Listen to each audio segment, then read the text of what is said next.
ప్రపంచవ్యాప్తంగా కరోనా మహమ్మారి అందరికీ కన్నీళ్లు తెప్పిస్తోంది. చైనాలో పుట్టి ప్రపంచం మొత్తం ఇబ్బంది పెడుతోంది. మన దేశంలో కూడా కరోనా మహమ్మారి విజృంభిస్తోంది. పలు రాష్ట్రాలు ఇబ్బంది పెడుతున్న కరోనా వైరస్ ఇప్పుడు తెలుగు రాష్ట్రాలపై తన ప్రభావం చూపిస్తోంది. లేటెస్ట్గా దేశమంతటా జనతా కర్ఫ్యూ పాటించిన రోజే తెలంగాణలో 6 కొత్త కరోనా కేసులు నమోదయ్యాయి. దీంతో తెలంగాణలో కోవిడ్-19 కేసులు 27కు చేరుకున్నాయి. ఇప్పటికే ఒకరు కోలుకోగా మరో 26 మంది మాత్రం చికిత్స చేయించుకుంటున్నారు. కరోనా బాధితుల ఆరోగ్య పరిస్థితి నిలకడగా ఉందని తెలంగాణ వైద్య ఆరోగ్య శాఖ వెల్లడించింది. ఇతర దేశాల నుంచి వచ్చిన వారికి మాత్రమే కరోనా సోకిందని, కేవలం ఒకే ఒకరికి ప్రైమరీ కాంటాక్ట్ ద్వారా వైరస్ సోకిందని ప్రభుత్వం స్పష్టం చేసింది. సామాజిక దూరం, వ్యక్తిగత శుభ్రత పాటిస్తే కరోనా రాదని, ప్రతి ఒక్కరు అందుకు సహకరించాలని ప్రభుత్వం విజ్ఞప్తి చేస్తోంది. మన అప్డేట్స్ మా రిపోర్ట్ ఇన్నారెడ్డి తెలుసుకుందాం. ఇన్నారెడ్డి చెప్పండి. శ్రీనివాస్, ప్రపంచాన్ని ఉనికిస్తున్న కరోనా వైరస్ సంబంధించి నిన్న దేశవ్యాప్తంగా దేశమంతా కూడా స్వచ్ఛందంగా కర్ఫ్యూలో పాల్గొని తమ సంఘీభావాన్ని తెలియజేశారు. అయితే కూడా దీని ప్రభావం చాలా ఎక్కువగా ఉందనడానికి, అలాగనే ప్రత్యేకంగా తెలంగాణ రాష్ట్రానికి సంబంధించి దాదాపుగా నిన్నటి వరకు కూడా 21 కేసులుగా పాజిటివ్ కేసులుగా ఉంది. కానీ ఈ రోజు నిన్న ఒక్కరోజే దాదాపుగా 6 కేసులు నమోదు కావడంతో మొత్తంగా 27 కేసులు నమోదు కావడం అనేది, 27 పాజిటివ్ కేసులు నిర్ధారించబడింది మాత్రం నిజంగా ఒక రకంగా చెప్పాలంటే ఆందోళనకరమైన విషయమే. సో దీంట్లో ప్రధానంగా ప్రభుత్వం కూడా చెప్తా ఉంది, అంటే విదేశాల నుంచి వచ్చిన వ్యక్తుల నుంచి మాత్రమే ఈ కరోనా వైరస్ సోకుతా ఉంది, దీన్ని మీరు భయపడాల్సిన పర్లేదు, కానీ ఒక వ్యక్తికి మాత్రమే, సామాన్యుడికి ఈ వచ్చిందని చెప్పేసి కూడా వాళ్ళు చెప్తున్న పరిస్థితి. ఏదైనప్పుడు కూడా ఈ కరోనా చాలా తీవ్రంగా వ్యాపిస్తుంది, తొందరగా వ్యాపిస్తుంది కాబట్టి తెలంగాణ ప్రభుత్వం కూడా నిర్ణయం తీసుకుని లాకౌట్ కూడా ప్రకటించి 31 తారీఖు ఎట్టి పరిస్థితుల్లో లాకౌట్ ను అనౌన్స్ చేయడం జరిగింది. అదే కాకుండా ఇంటర్మీడియట్ ఎగ్జామ్స్ కూడా పోస్ట్ పోన్ అయిపోయి, అలా ఓన్లీ అత్యవసర సేవలు అలాగనే కావాల్సిన డైలీస్ సామాన్య సరుకులకు సంబంధించి కొన్నింటిని మాత్రమే అనుమతిస్తా ఉంది. ఏదైనప్పుడు కూడా ఎవరికి వాళ్ళు స్వచ్ఛందంగా ఈ సంబంధించిన ఏమైతే వాళ్ళు ప్రభుత్వం అనౌన్స్ చేసిన ఈ లాకౌట్ కూడా సహకరించాల్సిన అవసరం ఉంది. నిన్న ఏమైతే కేంద్ర ప్రభుత్వం ప్రకటించిన కర్ఫ్యూకు సహకరించారో అదే రకంగా సామాజిక బాధ్యత తీసుకొని ఈ కరోనా వ్యాప్తి చెందకుండా ఎవరికి వాళ్ళు సహకరిస్తే ఖచ్చితంగా దీన్ని కరోనా చేయడంలో సక్సెస్ అవుతాము.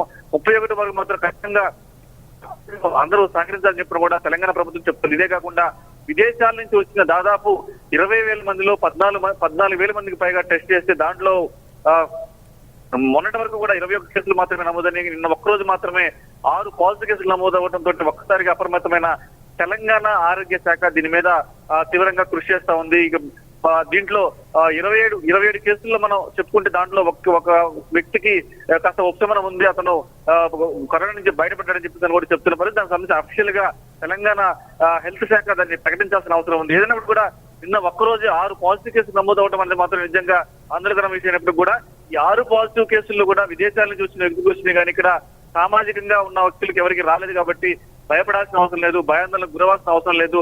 ఎవరికైనా సరే జలుబు, దగ్గు, తుమ్ము లాంటివి కనుక ఉంటే మాత్రం సింటమ్స్ ఉన్న వెంటనే దగ్గరలో ఉన్న హెల్త్ సెంటర్ కి వచ్చి మీరు ట్రీట్మెంట్ చేయించుకోండి. ఖర్చులన్నీ కూడా ప్రభుత్వం భరిస్తుంది కాబట్టి మీరు ఎలాంటి ఆందోళన చెందాల్సిన అవసరం లేదంటూ కూడా చాలా స్పష్టంగా తెలంగాణ రాష్ట్ర ప్రభుత్వం ప్రకటించడం కూడా తెలుసు. అలాగనే ఈ లాకౌట్ కు సంబంధించి అందరూ కూడా సహకరించాల్సిన అవసరం ఉంది. నిన్న కేంద్ర ప్రభుత్వం ప్రకటించిన కర్ఫ్యూకు ఏ రకంగా స్వచ్ఛందంగా పాల్గొని తమ సంఘీభావాన్ని వ్యక్తం చేశారో అదే రకమైన సంఘీభావాన్ని కనుక ఈ లాకౌట్ లో కూడా వీళ్ళు సహకరిస్తే ఖచ్చితంగా ఈ కరోనా వైరస్ ను వ్యాప్తి చెందకుండా, కరోనా వైరస్ మరింత మందికి వెళ్లకుండా ఉండడానికి మాత్రం ఖచ్చితంగా మనకు ఉపయోగపడుతుంది. కాబట్టి ఖచ్చితంగా తీసుకోవాల్సిన జాగ్రత్తలు ఏమైతే గవర్నమెంట్ కొన్ని అనౌన్స్ చేసిందో అవన్నింటినీ కూడా చూసా తప్పకుండా పాటించడమే కాకుండా 3-4 వ్యక్తులు కలిసి బయటకు వచ్చే అవకాశం లేకుండా చూడాలి. అలాగనే అది నిత్యావసర సరుకులకు అత్యవసరమైన విషయాల్లో మాత్రమే బయటకు రండి. మిగతా ఏ చిన్న విషయానికి ఊరిక రోడ్లకు రావద్దని చెప్పేసి కూడా ఈ సందర్భంగా నిన్న ముఖ్యమంత్రి కేసీఆర్ చెప్పడం జరుగుతా ఉంది. ఎవరికి వాళ్ళు స్వచ్ఛందంగా సహకరిస్తే తప్పించి ఈ కరోనా వైరస్ ను ఎదుర్కోలేము. కాబట్టి నిన్న ఒక్కరోజు 6 పాజిటివ్ కేసులు రావడం నిజంగా ఆందోళన విషయం. కాబట్టి ఈ విషయం మీద ప్రజలందరూ అప్రమత్తంగా ఉండాల్సిన అవసరం ఉంది. దీనికి సంబంధించి ప్రభుత్వ యంత్రాంగం కూడా కొన్ని ప్రత్యేకమైన టాస్క్ ఫోర్స్ టీమ్ లాంటి తయారు చేసి ఇలాంటి పాజిటివ్ కేసులు ఎక్కడ వస్తా ఉన్నాయి, తర్వాత గతంలో ఈ పాజిటివ్ కేసులతో ఉన్న వ్యక్తులు ఎవరు, వాళ్ళకి సంబంధించి వీళ్ళతో ఉన్న కనెక్షన్స్ సంబంధంగా వాళ్ళు కూడా ఏమైనా వచ్చిందా లేదా అని వాళ్ళ కుటుంబ సభ్యులను కూడా ఈ కరోనా సంబంధించిన టెస్టులు చేయించడం, అలాగే వాళ్ళ కుటుంబ సభ్యులనే కాకుండా కాలనీ సభ్యుల మీద కూడా నిఘా పెట్టడం, అలాగనే విదేశాల నుంచి వచ్చిన వ్యక్తుల మీద కూడా ప్రత్యేక నిఘా పెట్టి ఎప్పటికప్పుడు వాళ్ళు జియో ట్యాగ్ ద్వారా వాళ్ళను అనుసరించడం జరుగుతూ ఉంది. శ్రీనివాస్, దీన్ని మనం గమనించాలంటే ఒకసారి కనుక వైరస్ సోకిందంటే వెంటనే ఇమీడియట్ గా ఆ సిమ్టమ్స్ బయటపడవు కాబట్టి దాదాపు ఒక 1 వీక్ టైం తీసుకుంటుంది. కాబట్టి ఆ 1 వీక్ టైం తీసుకున్న లోపల విదేశాల నుంచి వచ్చిన ప్రతి వ్యక్తి మీద కూడా పోలీస్ నిఘా ఉంటుంది, జియో ట్యాగ్ నిఘా ఉంటుందని కూడా తెలంగాణ ప్రభుత్వం చాలా స్పష్టంగా అనౌన్స్ చేస్తా ఉంది శ్రీనివాస్. అలాగే ఇంకా గర్భిణీ స్త్రీలకు సంబంధించి ప్రభుత్వం ఎటువంటి చర్యలు తీసుకుంటుంది ఇన్నారెడ్డి?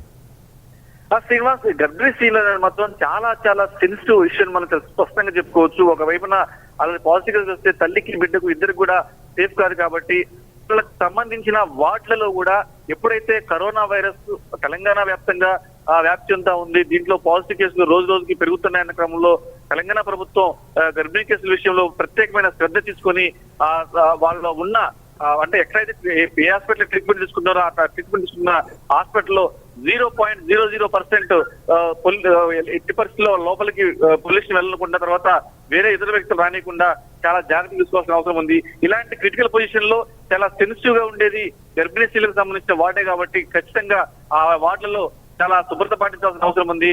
బంధువులు కూడా సహకరించి ఎవరు పడితే వాళ్ళు లోపలికి వెళ్ళి బయటకు వెళ్లకుండా ఓన్లీ అక్కడ పూర్తి స్థాయిలో అన్ని క్లీన్ గా ఉన్న వ్యక్తులను మాత్రమే లోపలికి పంపించి ప్రయత్నం చేయడమే కాకుండా చాలా సెన్సిటివ్ గా తీసుకున్న గవర్నమెంట్ హాస్పిటల్స్ కావచ్చు, ప్రైవేట్ హాస్పిటల్స్ కావచ్చు, గర్భిణీ స్త్రీలు మాత్రం చాలా ప్రత్యేకమైన శ్రద్ధ కనబర్చాల్సిన అవసరం ఉంది. దానికి వాళ్ళ బంధువులు కూడా సహకరించాలి. లేకపోతే మాత్రం ఇలాంటి కనుక గర్భిణీ స్త్రీలకు వస్తే ఫ్యూచర్ లో చాలా దారుణమైన పొజిషన్ ఉండే అవకాశం, దారుణమైన విషయాలు వెలుగు చూసే అవకాశం కాబట్టి జాగ్రత్తగా ఉండాలని చెప్తాను కూడా తెలంగాణ ప్రభుత్వం చెప్తా ఉంది శ్రీనివాస్. Thank you Inna Reddy.